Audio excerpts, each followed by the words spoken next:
Go ahead and peck your dookie chicken. Go do what you do best. Go ahead and peck your dookie chicken, and the Tigers will do the rest. Take the fish out of water and try to make it drive the car. Yes, it's that abrupt. The intro is that abrupt. Thank you so much for joining me on the Not Bobby Durkins channel, because I'm Brian Knight. I'm not Bobby Durkins, at least not right here. If you're brand new, hit the subscribe button. I know you hear all of us say that, but A, it's free. B, it's free. C, it's free. How cheap can you be? And the thumbs up, hit the thumbs up. And yeah, it helps the channel and puts us higher in the algorithm. I don't even know if that's a word that I can say anymore. But anyway, thank you for joining me. Today, I am going to talk about week 1 of college football. Now, we're 3 months out, a little over 3 months out from week 1. We're right at 3 months out from week 0. I went over week 0 the other day. But week 1 is where everything gets kicked off. So before I dive into it, just a few quick announcements. This coming Tuesday, yes, the day after Memorial Day around 3 o'clock, unless something changes, I will have my first guest on the Not Bobby Durkins show. Now, I have some very good guests lined up. But because of scheduling conflicts and so on, there's a few people we've kind of missed each other, but I'm definitely going to have them on. Mark Rogers being one of them. By the way, I was just on Mark Rogers' show. We watched the Ohio State Clemson game from 2019, the playoff, where Trevor Lawrence ran like a 60-plus yard touchdown against them. And watched that the other day. Was on that show with Jordan Bowman and a bunch of others. That was a lot of fun. But this coming Tuesday, Always Irish is coming on the show. Always Irish is coming on the show this coming Tuesday. And what is the actual date for that? It's Tuesday the 30th, the day after Memorial Day at 3 o'clock. So he works from home. I work from home. It works out for us. So Always Irish. Of course, Clemson plays against Notre Dame. Notre Dame actually comes to Clemson for the first time since 2015. On November the 4th, that'll be a big game in the Valley. By the way, the ticket prices for that sucker is already outrageous. I'm waiting to buy tickets because, hey, maybe Notre Dame drops a couple of games and that price comes down some, but I definitely want to go to that game. So let's dive into week 1. So I'm going to share my screen and I'm going to let you see what we have here. Going on this in week 1 of college football. Now, what's so funny is it seems so far away, but you and I both know that it'll be here before we know it. So I'm using fbsschedules.com. The only complaint that I have about this site is that I'm not finding a way to export like an Excel file and be able to save it. But hey, maybe there's something that I'm not seeing. So let's dive right into it. Week 1. Now, this is when all the games kick off. It's going to start on a Thursday night, August the 31st. There's a bunch of games here, but I'm going to highlight the really, really important ones or the more interesting games. So Nebraska at Minnesota will be a very interesting game. Matt Rule will coach his very first game against, well, anybody while he's at Nebraska. There's a lot of hype behind Matt Rule coming back. And let me tell you this, for anybody who's talking trash about him and his tenure with the Carolina Panthers, first of all, I want to tell you, I have no clue how a coach coaches in the NFL or the NBA or Major League Baseball. I have no clue, especially the NFL and the NBA. I'll leave that. You can watch those rants for their moments, but I mean, it blows me away. Plus, let's be honest with ourselves. Has the Panthers been really good at picking quarterbacks? No. Along with other things. So Matt Rule takes over. He had a great tenure at Baylor. He took over a team that basically got the death penalty, lost everything, and before you know it, the team was a top 10 football team. So Matt Rule, everybody's looking forward to him. Can he resurrect Nebraska after the whole Scott Frost tenure, which I thought would have went much better than what it did, but unfortunately it didn't. That does not mean that Scott Frost is a bad coach. Just remember that. PJ Fleck, Minnesota. Now, the media loves to talk about PJ Fleck. The media loves to pan the camera over to PJ Fleck and just bow at his feet. I don't know him personally. I'm not taking a shot at him. I'm just saying he's one of those people that the media loves to talk about. But overall, he hasn't done a bad job, but he hasn't done a great job. But that'll be an interesting game, Nebraska at Minnesota. Try to speed things up. Another interesting game for that night is Florida at Utah. Now, remember, the very first game of the year for both teams last year, was Utah at Florida. And Utah comes in, loses to Florida, and it's like, oh, Florida's back. You know, they're starting to come back. And then Florida turns into a dumpster fire. Utah did what Utah does very well, underperform. They make it, to the Rose Bowl this year, get blown out. Utah, first of all, I want to see a game in Utah. I want to go to a game. I'd love to go to the Holy War. Them and the bicycle peddlers of BYU. If you're a Mormon, I'm just picking at you. But y'all's legs should be great. I mean, you should be strong from all the bicycle pedaling. Florida at Utah. Don't be shocked if Florida wins that game and then blows it the rest of the season. Next up, this game is going to seem really, really unimportant to a lot of people. You're probably going to be thinking, why would I bring up this game? But NC State at UConn. Now, UConn started off last year with Mora as the coach. They look like UConn football, and then they got much better. Now, does that mean that UConn is going to be a banner football team? No. And I transparently have no clue how many people they lost. But he really turned that around. He really turned it around. And I don't think that NC State's going to have just a walk in the park that night. Okay? I really don't believe that NC State's going to walk in and have just some just easy game against them. I could be wrong. It wouldn't be the first time. Let's move on to Friday, September the 1st. Stanford at Hawaii is not a big game, but it always kind of sticks out. Louisville versus Georgia Tech. Yes, Louisville versus Georgia Tech in Atlanta, Georgia. Poor Georgia Tech just can't get anything rolling.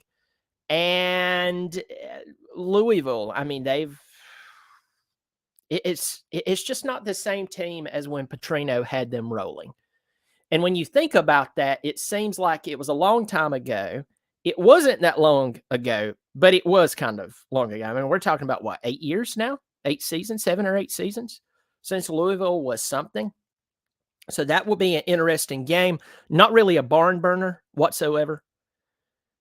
After this, I want to move on from Friday night, but I cannot help but say Miami of Ohio at Miami, Florida. That's hilarious. That game is very unimportant, but Miami of Ohio at Miami, Florida. It's funny when you say Miami, you think of Miami Hurricanes. And then you have to go, of Ohio. And of course, I know that their student base and alumni has to be really salty over that one. Feel free to leave a comment in the comments section. I might post a link here in just a second for you to get in. I may not. I'll want to try to stay on topic as much as possible. Saturday, September the 2nd. The first Saturday. Well, I say first Saturday. It's the week one. I'm sorry, y'all. Coffee's not working for me, and it's almost 12 o'clock on the East Coast. Colorado at TCU. This will be the very first game for the Fighting Deion Sanders against TCU. So TCU's last game, they got blown out 65-7. They've lost their offensive coordinator to Clemson. Garrett Riley's now the offensive coordinator at Clemson. So they come off of this historic season. They lose Quentin Johnson. Max Duggan is gone. TCU has lost a lot. It would have been better for them to have never made it to the playoffs if they were going to lose that way. I say that about Clemson all the time. If Clemson goes to the playoffs only to lose 35-0, or in this case, 65-7, let us drop a game in the regular season that puts us in a New Year's Day bowl or a bowl right below it, that we go in, we at least play competitive or win to where when we're recruiting, we're not having to overcome that obstacle. But can you imagine recruiting, whether it be a high school recruit or a transfer portal target? Can you imagine trying to talk your way out of 65-7 to Georgia? If they would have lost 40-7, that would have been tough. 65, my God. Deion Sanders. One of the main critiques that I have about Deion Sanders is that I know who Deion Sanders is, but unless I dig, I don't know who his offensive and defensive coordinators are. That's a big deal.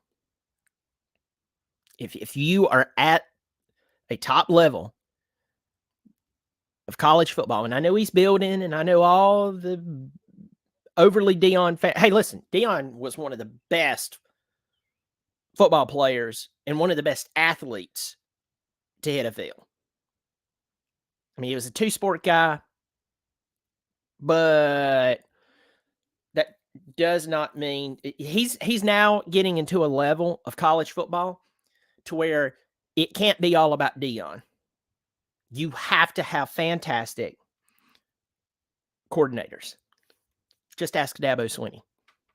So Colorado at TCU, that will be a very interesting game.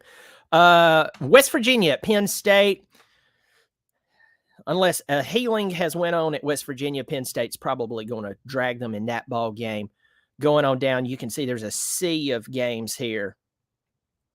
But I'm just going to scroll on down. UMass at Auburn is a sleeper, but that will be Hugh Freeze's very first game as Auburn's head coach. UT Martin will be at Georgia. God have mercy on their souls. South Alabama, going back up here, South Alabama at Tulane. I don't know how much Tulane has lost, but that'll be very interesting. Tulane, one of the best stories of all season last year. And they snuck up on everybody. At the very end of the season, they were still sneaking up on people. You're like, Tulane, man, you just kept waiting for them to drop a game or get blown out by 9,000 points, and they didn't. By the way, for anyone who's wondering, is he drink? Yes, I'm drinking. I'm drinking Zevia. It's a cream soda. So for all those out there who's going to lose sleep over that. Virginia at Tennessee. Very interesting game. Virginia loses Brennan Armstrong to NC State. The redheaded lefty leaves Virginia, and you would think that he would go to some incredible program. He didn't. He went to NC State. I mean, yeah, they're better than Virginia, but NC State, I think you could have done a little better than that. Tennessee, Joe Milton will take over 100% of the snaps, but not if he reverts back to his old tendencies of playing inconsistently and throwing 95-mile-per-hour passes out on a 5-yard out route or a 3-yard slant. It's great that you've got a strong arm, but you just threw the ball so hard that it bounced off your wide receiver, and the other team picked it off and ran it back. Tennessee's probably going to win this game. Of course, I will be having a Sports Talk Jay on as well. That's another guest that I will be having on to talk about the Tennessee team. It's going to be a very interesting season after Josh Heupel, I think, did one of the best jobs out of everybody last season. All right, starting to scroll on down. You have a few gems in here, but most of it's trash. Boise State at Washington, that used to be a more important game. Now, here's a game that's very interesting. Coastal Carolina, Tim Beck takes over. Grayson McCall entered the transfer portal and then decided to stay. I think he's the best RPO quarterback in the country. 6'3", a little over 200 pounds. He can run, he can throw, he can do it all. He has tenure. Now, new offense versus working with Jamie, but here's the deal. He's still Grayson McCall. They're going to go out to UCLA. UCLA got better last year.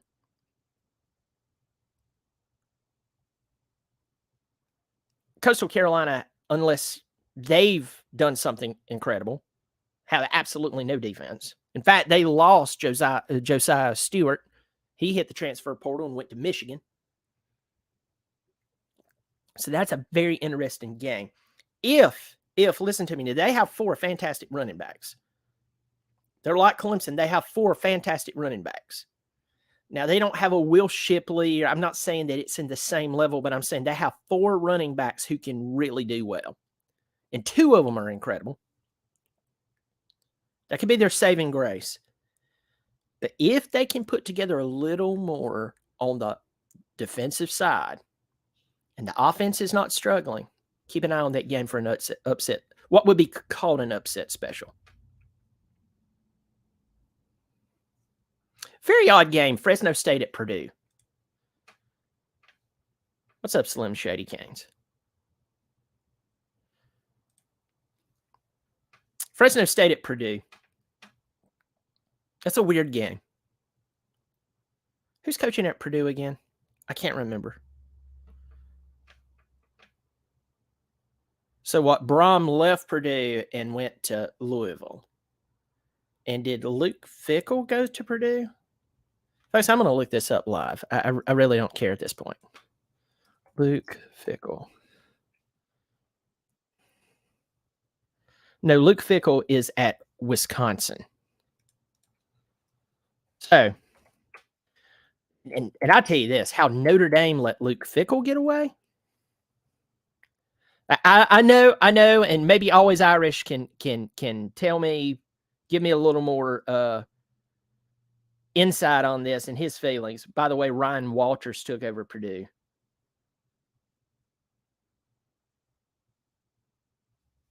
Former college or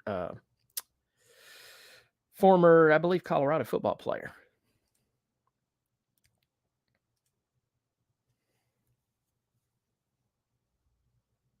You're right, Dwayne Wicker. Still Gamble, do you think we come out hot or sloppy against Duke? I'll get to that in just a second, my friend.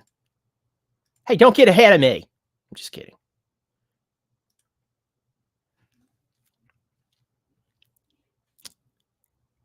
So if we keep going on down, Middle Tennessee State at Alabama. Tyler Buckner will take over. That'll be an interesting game. Very, very interesting game. North Carolina and South Carolina in Charlotte, North Carolina. So that 9 times fast. Now, this game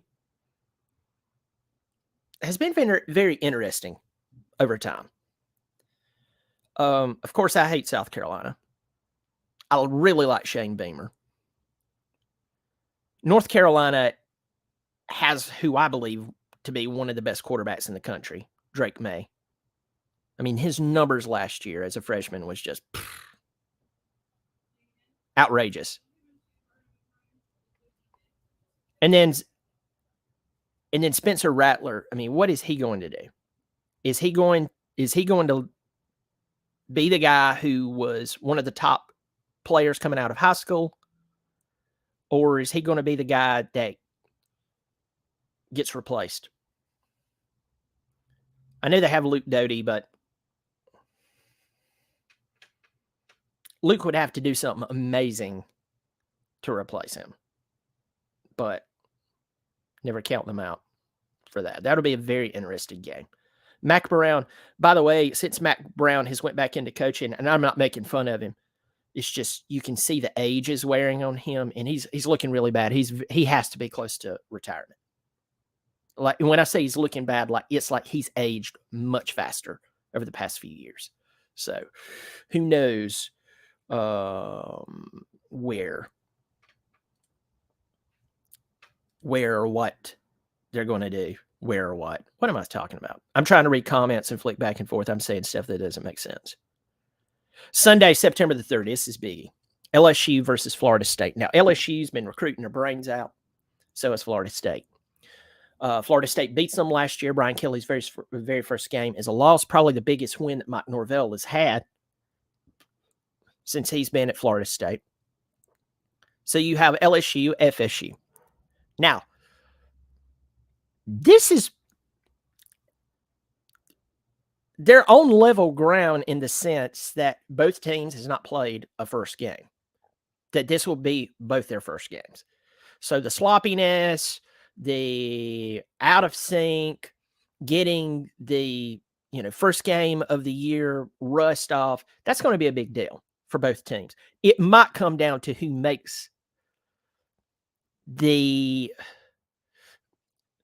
doesn't make that many mistakes. That might be the big deal here. Okay, duh, it will be.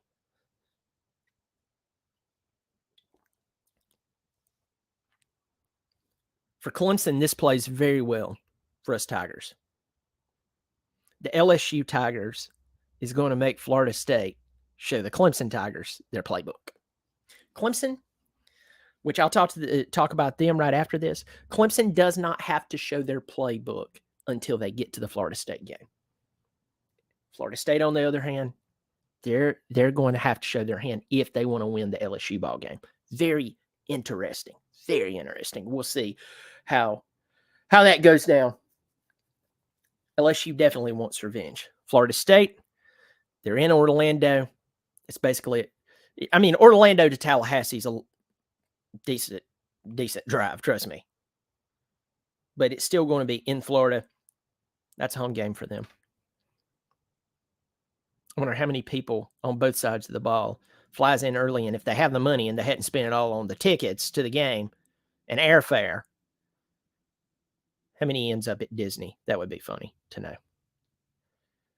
And the very last game is a team very dear to my heart. Clemson Tigers at Duke on a Monday night. This is a very odd game. This reminds me of the Syracuse game on a Friday night in 2017. Kelly Bryant's the quarterback. He gets hit, gets knocked out cold. And Clemson loses. Now, do I think the Tigers lose this ball game? Mm-mm. If Clemson is smart, and I hope that things have changed in a good way, let me tell you what I think is going to happen. They're going to line up and run the ball down Duke's throat. That's what I would do. I would start off as Manila as possible. Forget the screen right, screen left, until we have proven that we have athletic wide receivers who are willing to block. And then that save Antonio Williams, that we have athletic wide receivers who can hit the gap that was just created by those athletic wide receivers who just threw the block and got aggressive. We need to get rid of the wide receiver screen. And the wide receiver screen is about probably 2 steps below a flea flicker. What do I mean by that? And some of you might disagree, might agree, blah, blah, blah. Doesn't matter. Right now where Clemson's at, it has become so gimmicky. If you do a flea flicker, you hand the ball off to the running back, you're in shotgun formation, hand the ball off to the running back, gets to the line of scrimmage before he crosses, he flicks the ball, tosses it back to the quarterback, and he throws a deep shot downfield because everybody thinks, oh, he's running the ball. It freezes your secondary. You do that one time, okay. But if you start doing that all the time, if you start fake punting all the time, the defense knows what you're doing. They're not fooled by it. In fact, it plays into their hands.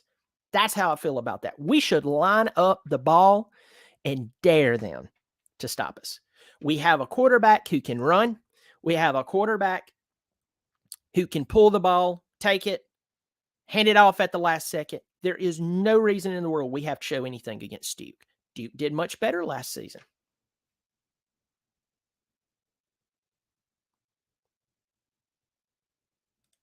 It's really bad. Slim Shady Canes and still gamble. Y'all are terrible. I'm not even reading that. For those who's just listening to this, you're listening to it kind of like a podcast. You're not watching it. They said some really bad things about Mac Brown.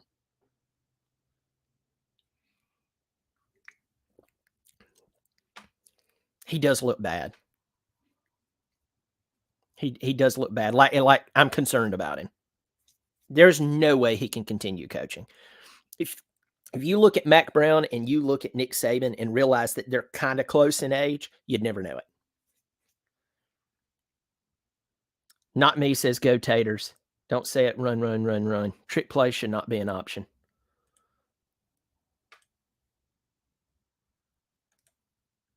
So that's the conclusion of week 1. Clemson at Duke in the very first game. I don't know if the time's not been released, but the very first games will start on Thursday, August 31st. What a crazy, crazy, crazy weekend. So, folks, I am going to stop sharing this schedule. Once again, I got that from fbsschedules.com 2023. Quick announcement to everyone that before I open up the lines here, that so Tuesday, May the 30th at 3 o'clock, unless something changes, I will have my first guest on here. Always Irish will be on here. Of course, Clemson and Notre Dame gets together in Death Valley on November the 4th, I believe, right off the top of my head. It'll probably be a night game. The Valley will be popping. It will probably be, if not be, the most expensive ticket unless Clemson makes it to the playoffs or to a massive bowl game. So that will be a lot of fun. Also, if you have not subscribed yet, please subscribe. It's free. And hit the thumbs up. So, Still Gamble says Pound Maffa and Shipley. Don't forget about Thomas either. Don't forget about Thomas. He showed us he can play. He showed us he can definitely play. All right, folks, I am going to share the link. I'm going to share the link to the show here.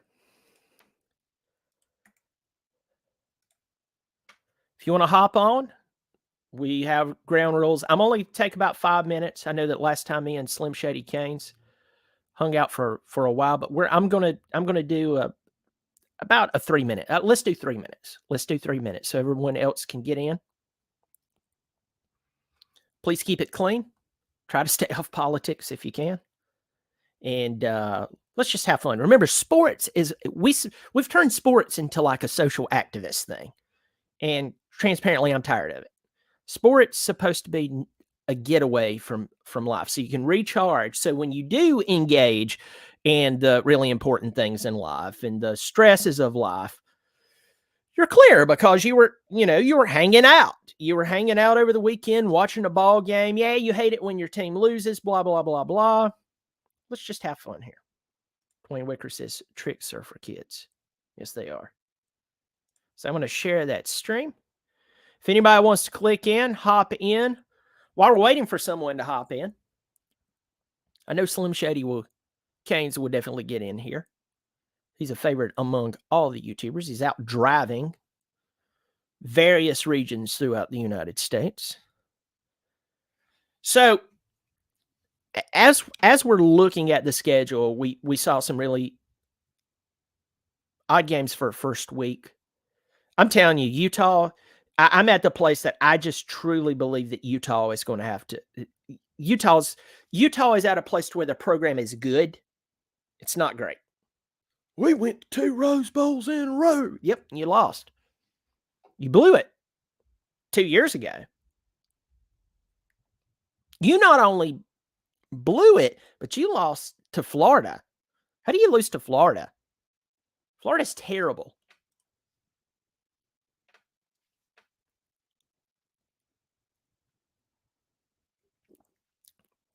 Anybody who wants to get in on the show, I put the link in the comment section. Click on it. We'll chat for a second.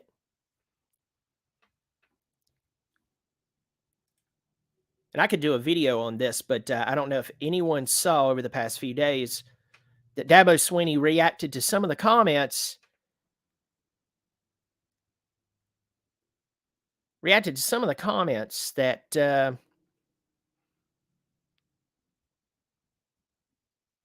DJ made about Clemson. Now, what DJ said was not heinous.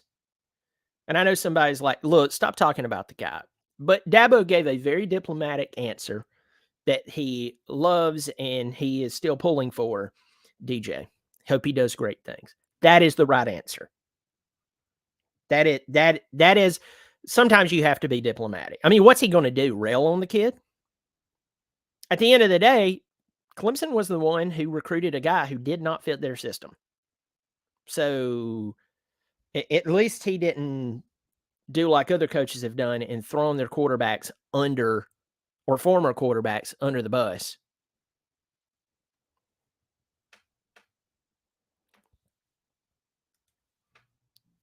Once again, for anybody who's quickly joining here, I put the link to the show in here. So if you want to hop on and talk with me for just a second, go for it. Remember, you don't have to turn your camera on. So if you just want to talk and treat it more like a phone call, please do that. That's no big deal. You don't have to be on camera. But we want to keep it clean and we want to try to stay off of controversial issues if possible. That would be great. Got Slim Shady Canes getting in here. Slim Shady Canes, what are you doing today? At present, nothing. You know what? I just realized when I said that, I sounded like one of those old 80s DJs. Let's do that. Let's do that again. Hey, I got Slim Shady Canes coming out of Tampa, Florida. What are we doing today? Memphis, Tennessee, sir. Memphis, Tennessee. Slim Shady Canes out of Memphis. People are totally turning off. See? Well, let's give them something interesting to talk about. And I know how this is going to sound. Yes. So, bear with me. But I'm really not understanding the hype around Florida State.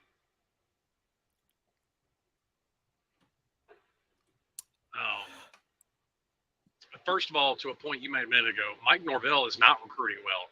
That's why the whole team is transfer portal players, unfortunately. And that's the main reason I don't have a whole lot of trust in them. Because, full transparency, I didn't have trust when my own team did it. Number two, Florida State has had, one winning record since 2017? I'll have to pull that up, my friend. But I will say this, that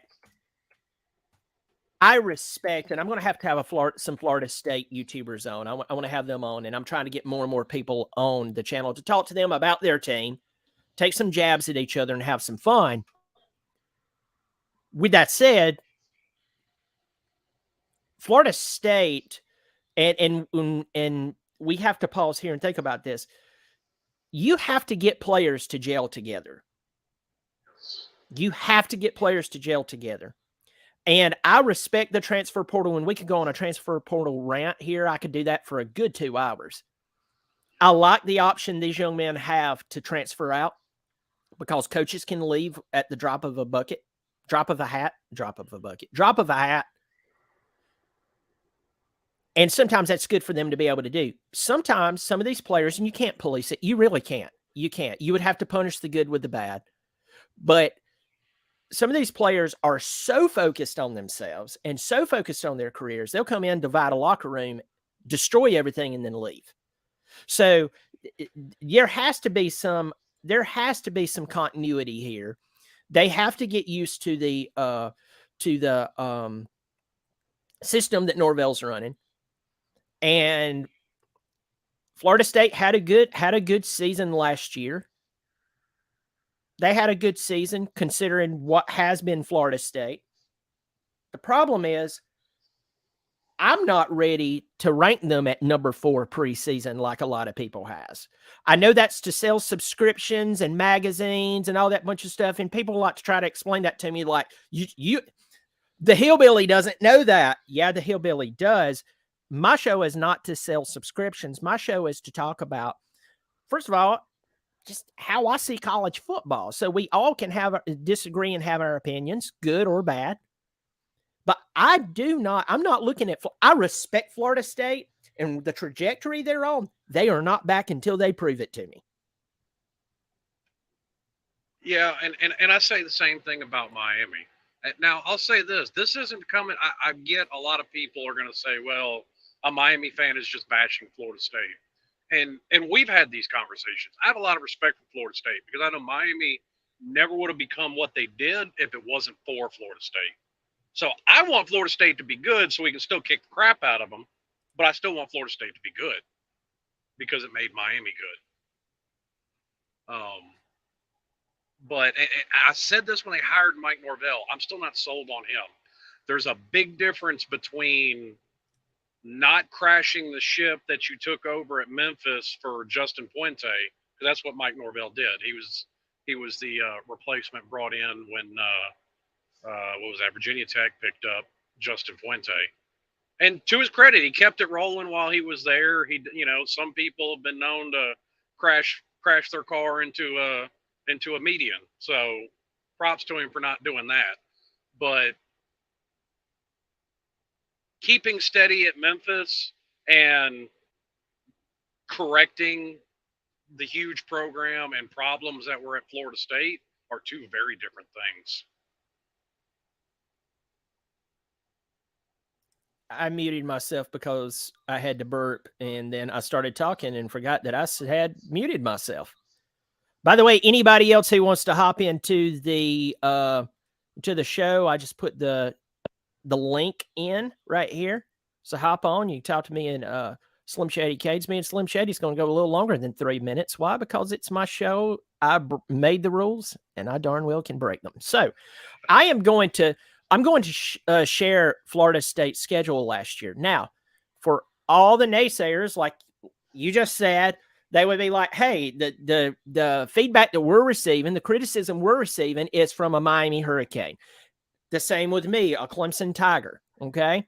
So, but I tell the truth about my team. I'm also going to tell the truth about your team. Last year is a different team than this year. You grew, blah, blah, blah. That's great. That's wonderful. Let's take a look at your schedule from last year. And I'm going to share my screen right here so everyone can see this. That was going to be my next argument because that's it's okay, but it's not something to write home about.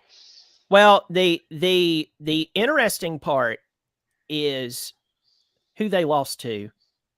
So Duquesne Dukes, that's no big deal. I have no problem with the team starting off with an easier game to just, kind of get a glorified practice under their belt. The more and more I rethink the whole thing with college football, I have no problem with like a good cupcake game or two at the beginning of the season.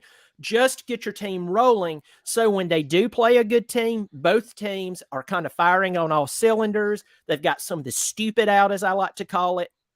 But if you look at this, there's something that is just absolutely blaring. So they blow out Duquesne. Then they play LSU. That was a good win. After the dust settles, that was a good win, 24-23. Now, with that said, I don't know all who was injured and this, that, and the other. Then they had a week off. Then they play at Louisville. And Louisville was not some great team. They won by 4. They played Boston College, who was blah. Won by 30. Okay, good. Then they play at home against Wake Forest and lose by 10. They play at NC State, win or lose by 2. Then they play Clemson, and you see 34-28, and you're like, man, they played really close with Clemson. Well, if anybody watched that game, Clemson was up like 34-14 at the beginning of the fourth quarter, at the end of the third quarter. So we started taking our foot off the pedal and acting like idiots, and it was 34-28. So the three of the top teams in the ACC, you lost 2-3 weeks in a row. You take a week off, you beat the crap out of a Georgia Tech team, you beat the crap out of an underperforming Miami team, you beat the crap out of Syracuse, you beat the crap out of the Raging Cajuns, you barely beat Florida, who was not that good, and then you barely beat an Oklahoma team that lost 49-0 to Texas.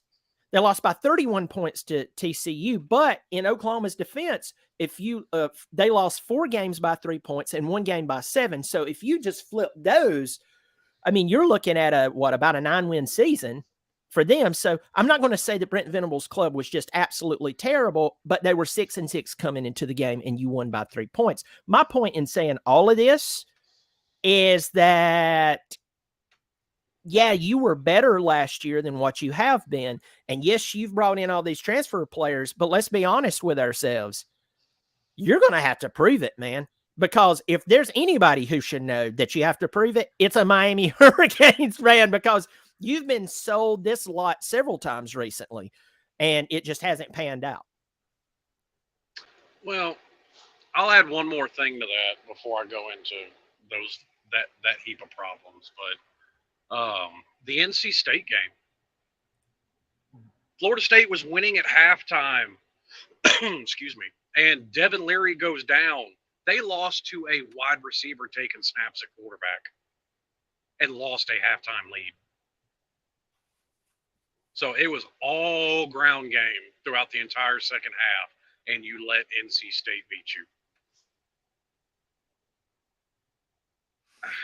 I just don't have a whole lot of faith in them.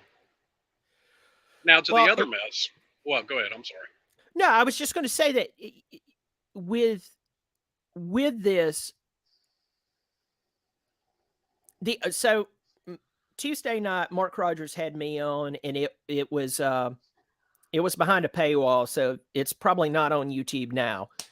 But me and a few other Clemson fan and a few Ohio State fans, including Mark, watched the Clemson-Ohio State game from 2019, the playoff.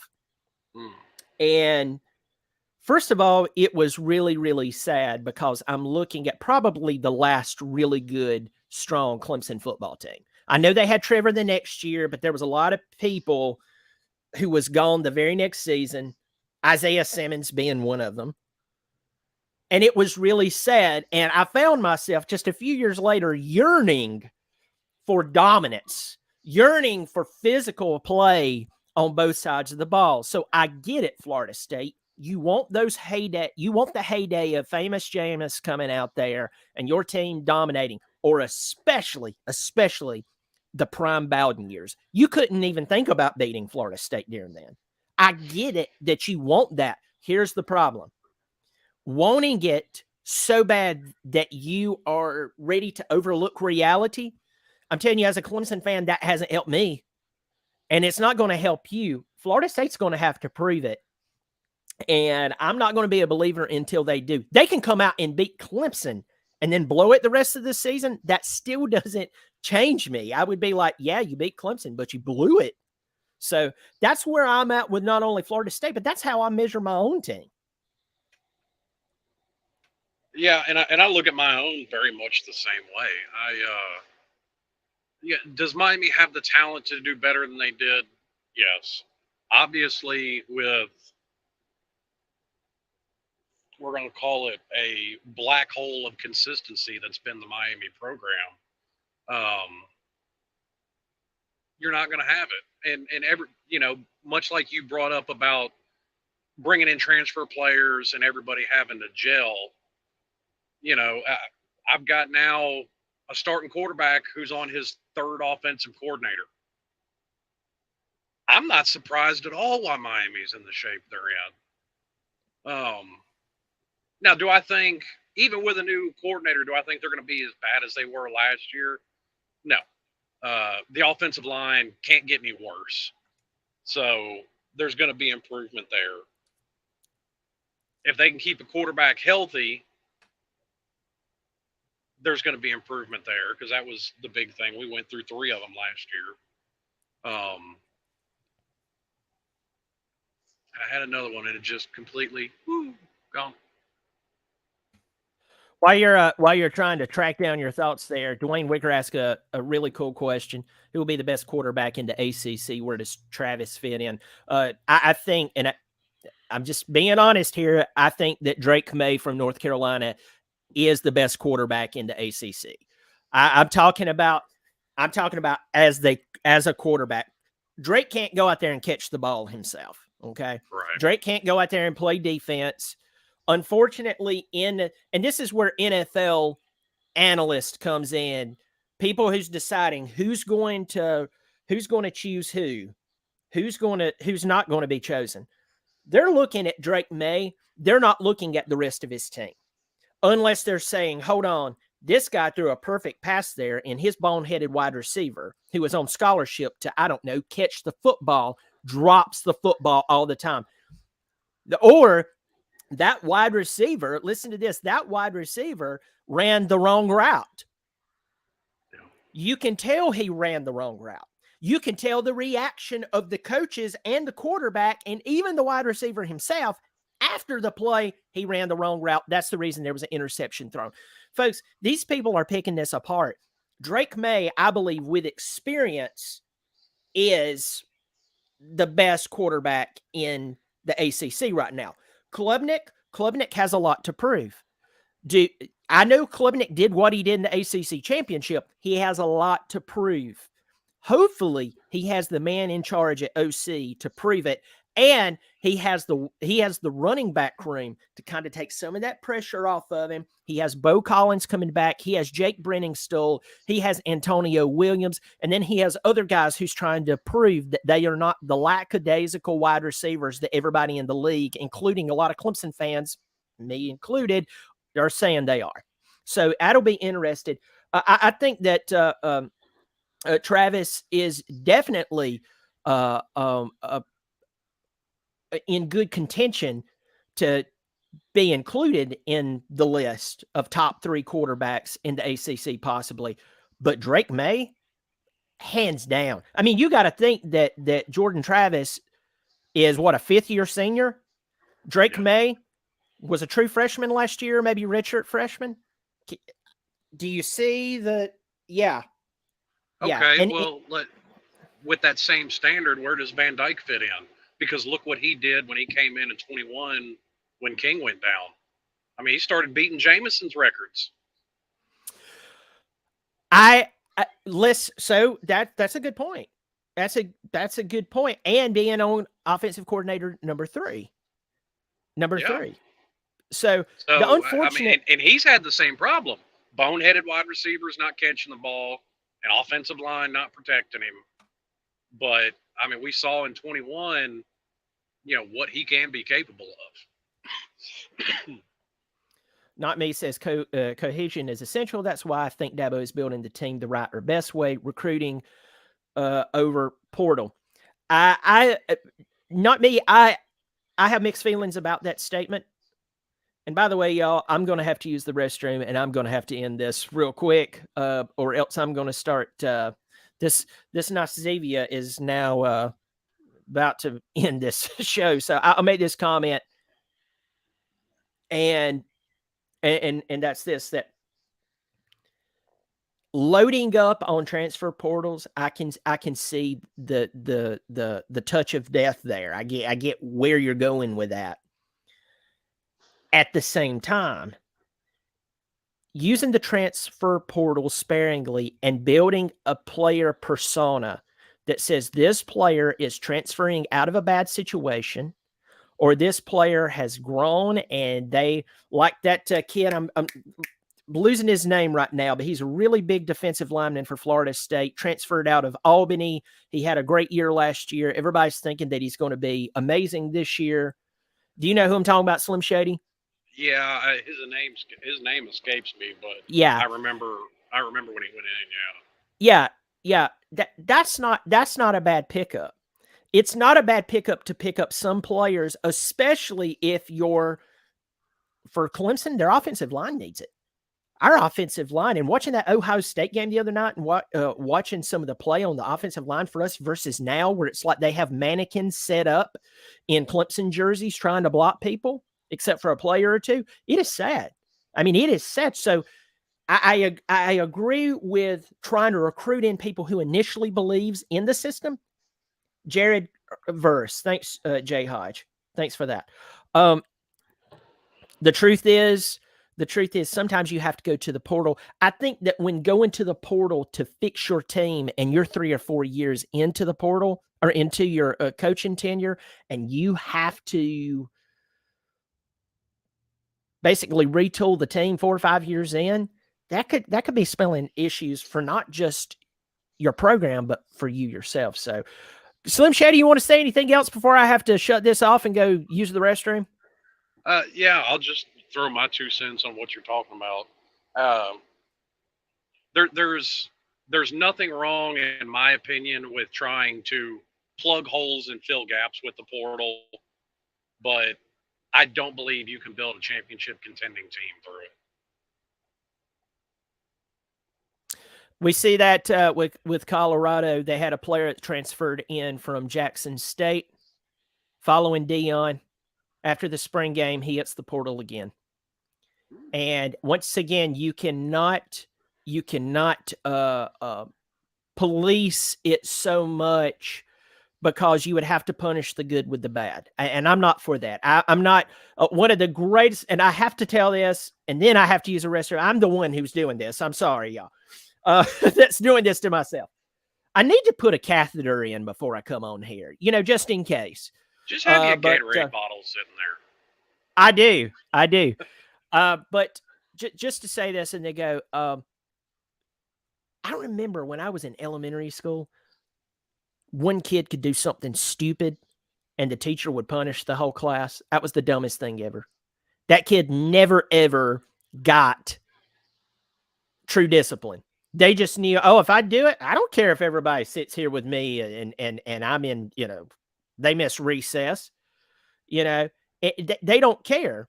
The only way that you would care is if all the kids teamed up on him, beat the crap out of him, which I'm not encouraging. I'm just saying that's what you're setting up. Could be useful, though. It could be useful. But my point is, don't punish the good with the bad. You just cannot control it sometimes, unless it's just something totally egregious where the individual isolates themselves in some type of crazy action to where you deal with them individually. But I agree with you that the chances of building a championship team, we saw USC, Southern Cal became much better. They really did become much better. We also saw them lose to a Tulane team in the Sugar Bowl or whatever, a Cotton Bowl. It was Cotton Bowl. Yeah, it was Cotton. So the top Tulane doesn't, on paper, in recruiting, in everything, does not even compare to the individuals that was on that football team, and they still beat Southern Cal.